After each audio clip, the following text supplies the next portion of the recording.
সকালে বা বিকালের নাস্তায় বিফ চিজি ব্রেড বানিয়ে ফেলুন এইভাবে।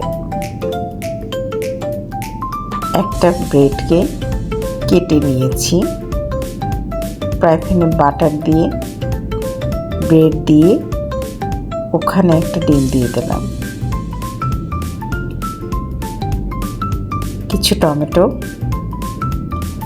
কিছু বিফ ভুনা করা ছিল সেটা দিয়েছি, কিছু পেঁয়াজ, ধনিয়া পাতা, কাঁচামরিচ, একটু লবণ দিয়ে মেখে দিয়েছি, চিজ দিয়ে দিলাম, কাটা টুকরোটা উপরে দিয়ে আরেকটা ব্রেড স্লাইস দিয়ে দিয়েছি।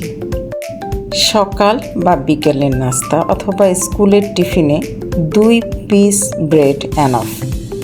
2 পিস ব্রেড দিয়ে এরকম সুন্দর একটা নাস্তা বানিয়ে ফেলুন।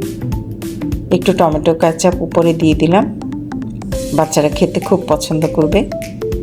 দেখুন কি সুন্দর একটা চিজি ব্রেড তৈরি হয়ে গেছে, ভিতরে বেব দেওয়া আছে। Enjoy with family.